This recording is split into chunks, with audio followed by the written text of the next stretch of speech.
नमो तस्स भगवतो अरहतो सम्मा संबुद्धस्स। बुद्ध और उनका धम्म। बाबा साहेब के इस रचना संसार में आपका स्वागत है। बाबा साहेब डॉक्टर अंबेडकर ने बुद्ध और उनका धम्म इस ग्रंथ की रचना पूरी मानव जाति के कल्याण के लिए की है कि बुद्ध वचन उनके पास सुचारू रूप से पहुंच सके। आइए इस कड़ी में हम आगे बढ़ते हैं, लेकिन आपको बताएं कि पिछली कड़ी में हमने देखा कि कैसे भदंत डॉक्टर आनंद कौशल्यायन जी ने, जिन्होंने इस ग्रंथ का हिंदी अनुवाद किया है, इसमें वे नम्र निवेदन में लिखते हैं। उसी बात को हम आगे बढ़ा रहे हैं। भदंत डॉक्टर आनंद कौशल्यायन जी लिखते हैं कि उन्होंने इस ग्रंथ का अनुवाद मक्खी पर मक्खी मार नहीं किया है। अनुवाद करने के ये दो तरीके होते हैं सामान्य रूप से। एक तो शब्दों का अनुवादित शब्द ढूंढकर उसे लिखना, और दूसरा जो लिखा गया है उसकी भावनाओं का अनुवाद करना। इसमें भदंत डॉक्टर आनंद कौशल्यायन जी कहते हैं कि उन्होंने मक्खी पर मक्खी मार ऐसा अनुवाद नहीं किया है। तो लिखते हैं, ऐसा करते तो पुस्तक की भाषा कभी भी उतनी प्रज्वल और सजीव हो ही नहीं पाती जितनी वो इस समय बन पड़ी है। उनका यह कहना है कि यदि इसमें शब्दों का अगर अनुवाद मात्र होता तो फिर यह पुस्तक उतनी बेहतर नहीं हो पाती और उतनी अच्छी नहीं हो पाती कि लोग उसको ठीक तरीके से स्वीकार कर ले, ग्रहण कर ले।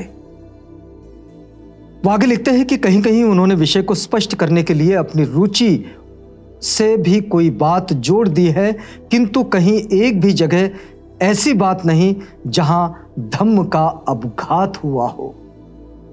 यह अनुवादक ने अपनी ओर से स्पष्टोक्ति दी है कि जहां जहां उन्हें ऐसा लगा कि कोई चीज अपनी समझ के अनुसार जोड़ देनी चाहिए वो उन्होंने जोड़ी है, लेकिन उन्होंने इस बात का पूरा ध्यान रखा है कि कहीं भी जो मूल भावना है बुद्ध एंड इस धम्मा की, उसकी मूल भावना को और धम्म का घात ना हो, उसका अपघात ना हो। ऐसे स्थलों की भी कमी नहीं जहां बाबा साहेब डॉक्टर अंबेडकर ने अपना स्वतंत्र मत इस ग्रंथ में व्यक्त किया है। यह तो बुद्ध और उनका धम्म ये ग्रंथ पढ़ने के बाद स्पष्ट रूप से दिखाई पड़ता है कि इस ग्रंथ में बहुत सारी ऐसी चीजें हैं जिसमें बाबा साहेब ने अपना स्वतंत्र मत स्पष्ट किया है, प्रस्तुत किया है, उसके व्यक्त किया है। वे सभी कथन मान्य हो या ना हो, किंतु एक भी ऐसा नहीं जो गंभीरतापूर्वक विचार करने के योग्य ना हो।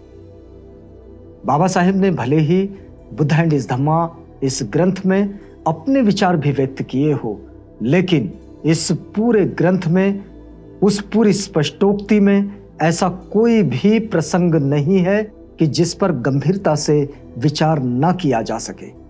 गंभीरतापूर्वक विचार करना होगा उस पर, क्योंकि वो बाबा साहेब ने जो स्पष्ट किया है वो इस वक्त, इस समय में जो धम्म की प्रासंगिकता बनती है उस पर उन्होंने अपनी टिप्पणियां दी है।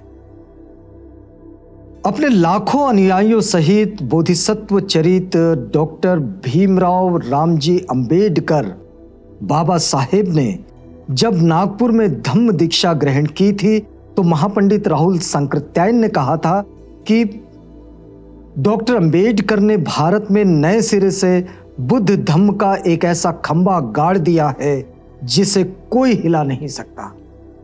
ये महापंडित राहुल सांकृत्यायन जी की ये प्रतिक्रिया थी जब बाबा साहेब ने नागपुर में धम्म क्रांति की।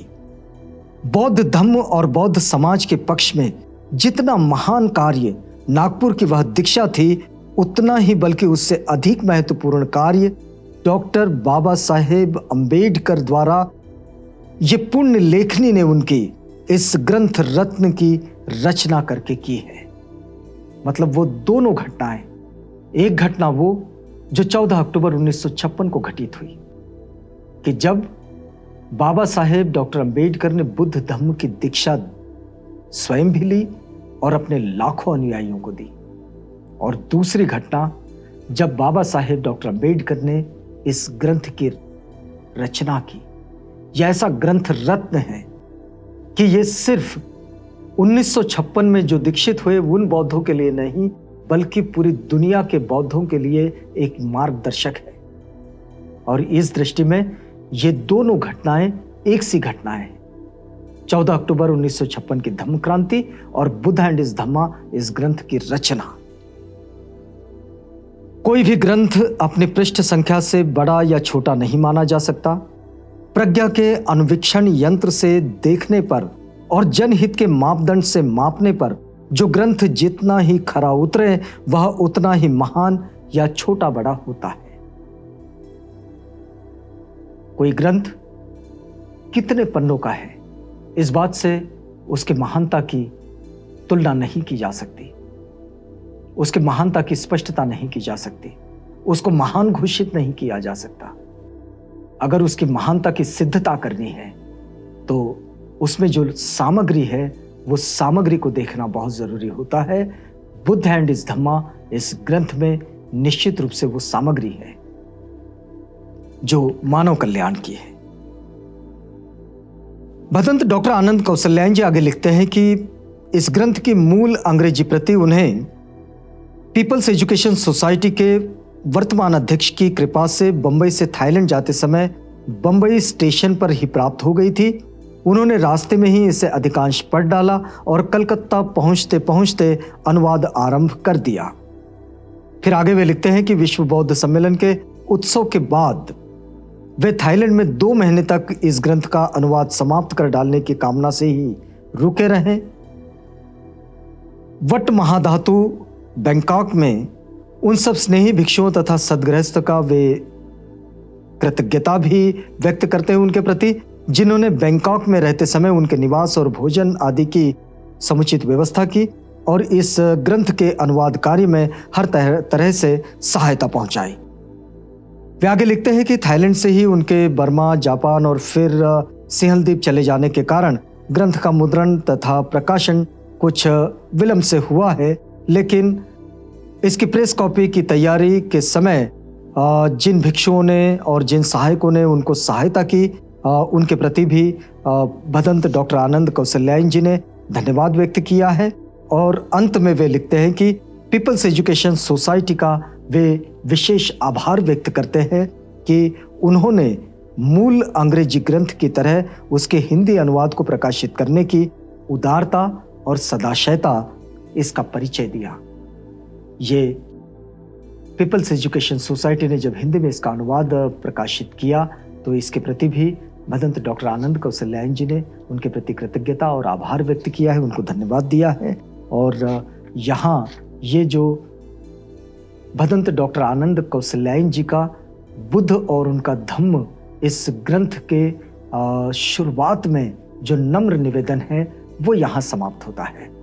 अगली कड़ी में हम इस रचना संसार में, जो कि बाबा साहेब डॉक्टर अम्बेडकर का रचना संसार है, बुद्ध और उनका धम्म, इसमें आगे बढ़ेंगे।